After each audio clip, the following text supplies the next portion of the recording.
Welcome to Moments with Marianne. This is your host, Marianne Pastana.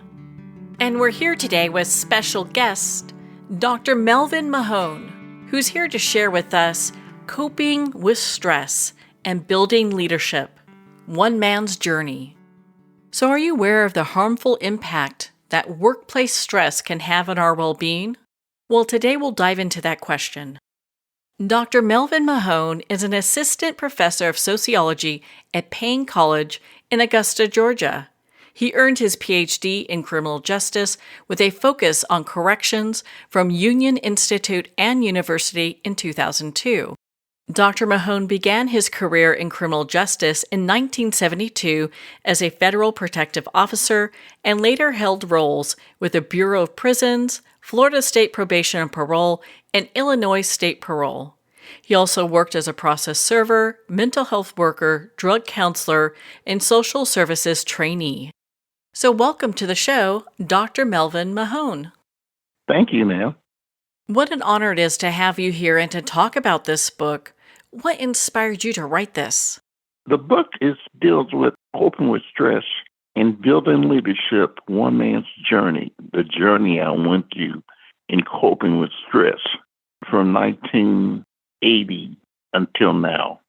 So how does workplace stress impact individuals, especially people who are in law enforcement community? It hampers their ability to carry out their job on a regular basis. Stress is a discomfort and pain, extreme mental pain. It hampers law enforcement from the standpoint of carrying out their job when they're under a lot of stress. I was working 10 to 13 hours a day. It just overwhelming, it just consuming, and I couldn't produce anymore. So how did you move beyond that? I moved beyond that after I was forced to resign, I moved beyond that to get therapy once I stopped denying that I had the stress condition, because I denied it a long time. I denied it so much that I turned down disability when the Department of Justice offered it to me. They said, let us give you disability. You have a stress condition. You suffer from depression, paranoia, and PTSD. You have all those illnesses, and we want to give you disability.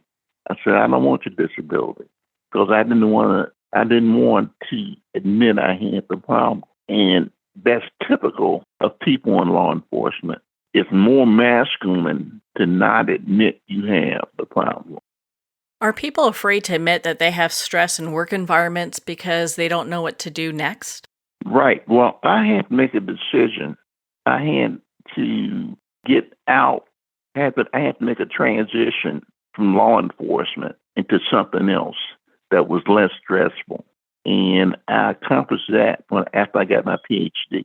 And after I was homeless, I made a transition from law enforcement to being a professor, which was less stressful. I didn't have to worry about carrying a weapon. I didn't have to worry about injuring someone when I didn't realize I was injuring them. I didn't have to worry about the overwhelming stress that I would be under if I would have stayed in law enforcement. And you were with law enforcement for quite some time, right? From 1972 until the last gun carrying position that I had. See, I was a correction officer. I was a correctional treatment specialist. And then when I left the Department of Justice, I was a parole agent and a probation and parole officer. All those were law enforcement positions, and they required carrying a weapon. I was scared to work in those positions with the stress condition because I would do things without realizing. And I left law enforcement in 1985, and then I was unemployed. I was homeless. I couldn't think for myself. I had to be around people that can think for me. And I started being a substitute school teacher in Chicago, in the suburbs. After that, I started working on the PhD. And when I got my PhD, I immediately had the opportunity to make a total transition from law enforcement into teaching and being in management in education as a dean and coordinator of 2 criminal justice programs at 2 different colleges. One in Bremerton, Washington, and that was Olympic College, and the other one in Chicago, Illinois, Taylor Business Institute. I was a dean of criminal justice. And after that, worked as an adjunct professor, worked as an assistant professor.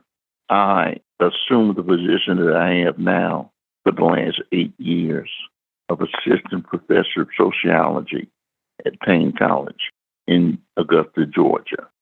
Well, I don't think I can thank you enough for all the service that you've provided our communities, helping keeping our communities safe. But it says a lot when we have law enforcement that is so stressed out and so, in many ways, just at a point of not being able, as you mentioned, not being able to think for yourself, that they have to make career changes. What was Absolutely. that? Yeah, I mean, what was that pivotal point where you're like, okay, I'm going to do something different now? When you were on the street, how did you come to that point?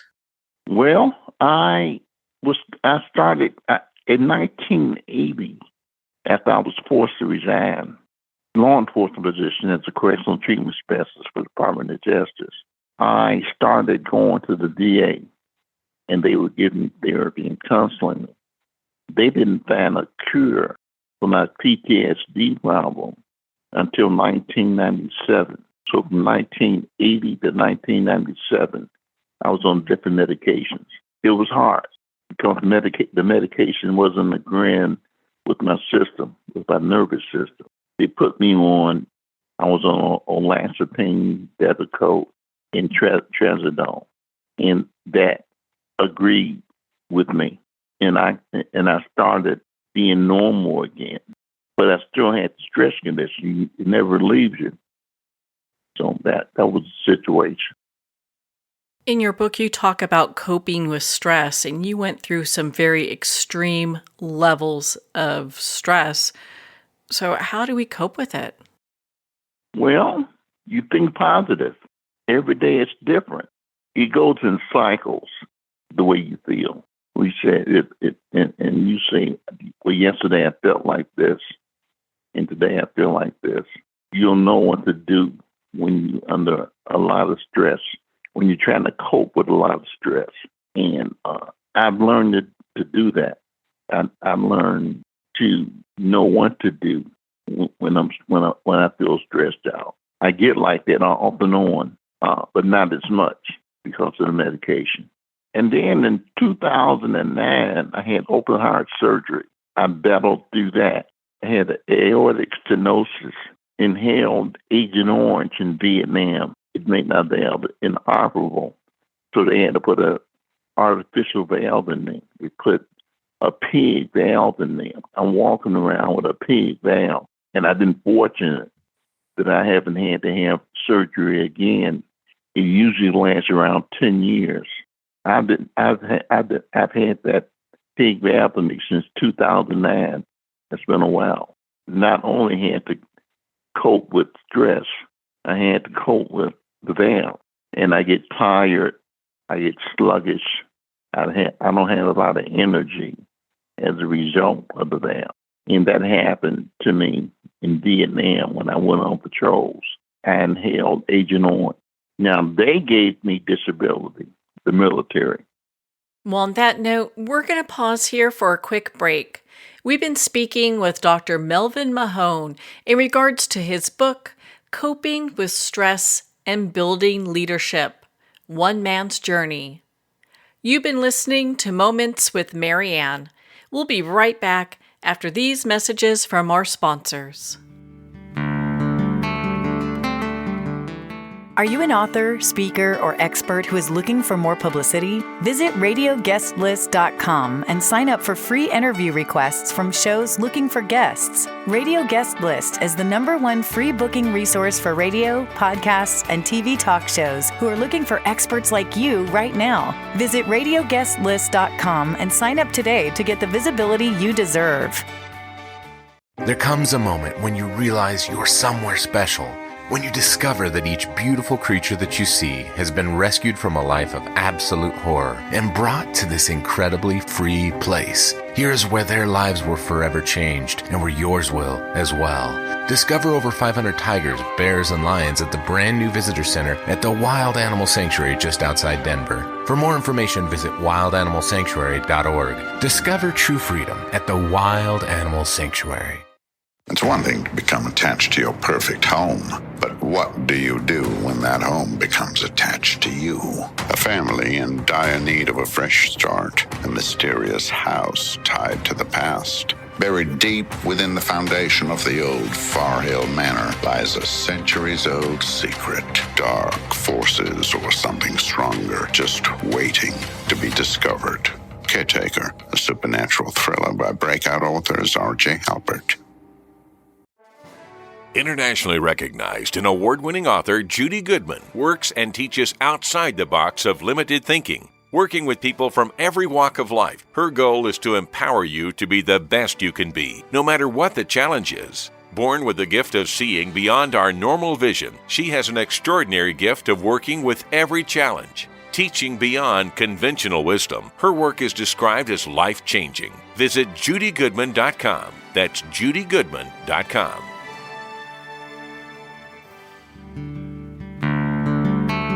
I'd like to thank Jason Eastwood at Guitarfulness for sharing his inspiring music and talent with us. His music is known worldwide for cultivating atmospheres of harmony, inner peace, and clarity. Visit Jason's website at guitarfulness.com. Join his newsletter, be part of his community, and download his music. Welcome back to Moments with Mary Ann. We're here today with special guest, Dr. Melvin Mahone, who's here sharing with us his book, Coping with Stress and Building Leadership, One Man's Journey. You've held so many leadership roles as you've gone along in positions where people look up to you. How do you feel about the role that you have now? I like the role that I have now because I control it. I control what I teach, who I teach to, the classes. I control all of that. They say, okay, teach each 5 classes. I teach 5 classes a semester, and that's hard, but I control it. I can sit down when I want to. I can stop teaching when I want to. I control everything, and that's a good feeling. What type of leadership lessons have you learned and that you share in your book that you want our readers and listeners to really grasp? The leadership that I offer is the very definition of leader, what a leader is. It's the ability to persuade others to follow through effective leadership. And that's what I do. I have 32 students in one class that I'm a leader in, and they follow me. I have 18 students in another class, 20 students in another class that follow me. I have 5 classes, and I lecture on a regular basis. Not to mention, before I started teaching, but after I left the Department of Justice, I had jobs in the government where I would use these leadership principles to guide me into doing my job. But more so now, because I have all those people following me and counting on me for instruction. Do the leadership principles that you share in your book, are those principles that will cover regardless what industry a person is working in? Yes, they are, especially for training. I train as well as teach. I get students come to me like the freshmen I have. I have 32 freshmen that follow me, and they're lost. They need someone to lead them, and I do that on a regular basis. It seems that you're very thoughtful about this leadership role that you have with these young people as they start their new lives and careers. What are some of the thoughts that you have around that? Well, I'm just glad that I can be there to offer them and to give them something to follow. I've been a police, I've been a correctional officer, correctional treatment specialist, probation and parole officer, parole agent, investigator, drug counselor, mental health counselor, social service career training, resident advisor, substitute school teacher, training specialist, and paralegal since 1972. All those positions were leadership positions, and all those positions discussed with my journey that I've made with having the job that I have. I was responsible for other people when I was in those positions. I can tell that you take that responsibility very seriously. What advice would you give to one of your students or maybe somebody who's struggling with stress and they just feel like they can't manage it anymore? Well, I would tell them to seek counsel as soon as they could. And I would tell them, don't be in denial. Admit you have the problem and you have the mental illness, because mental illness is taboo to a lot of people. They don't want to admit they have it. Seek counseling, get medication, and deal with stress head on. Don't try to say you don't have a stress condition when you do have one, and admit it. Don't be in denial like I was. Being in denial cost me a lot. I was homeless for a long time, and I lived in a homeless shelter. But I was lucky. I lived in a homeless shelter where a psychiatrist from Northwestern Hospital oversaw the program, and I had shelter. I wasn't on the street, but I was still homeless because I lived in a homeless shelter. And I slept on floors when I did political volunteering. I didn't have anywhere to go, so I stayed in the political offices of different candidates. They made me sleep on the floor while I helped them with their election. So I've been through a journey that taught me how to persevere the extreme conditions of having a stress condition. Thank you for taking the time to share your journey with us. What a powerful story you have. I think it really helps people to look at stress in a new light. I have another book coming out. It's Steps and Suggestions for College Success. It's coming out within the next month. This book talks about stress momentarily. It talks about how you can get burnt out and what to do if you get burnt out.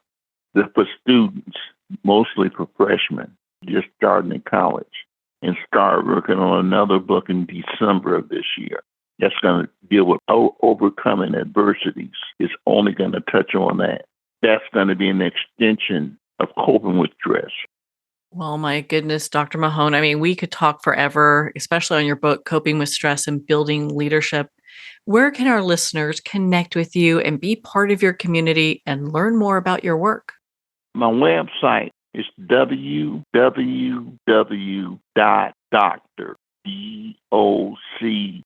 DOCTOR, Mahone, MAHONE.com. And you can find my books on Amazon. Well, Dr. Mahone, thank you so much for taking the time to be on the show with us here today. Thank you so much. Well, thank you, Dr. Mahone. It's been such an honor to spend this time with you and to talk about your book, Coping with Stress and Building Leadership, One Man's Journey. Coping with Stress and Building Leadership is available at Amazon, Barnes & Noble, and everywhere books are sold. And remember, support our indie bookstores. If you don't see it on the shelf, just ask for them to order it. Well, we're at the end of our time today. I'd like to thank everyone for tuning in. You've been listening to Moments with Mary Ann, where we make every moment count.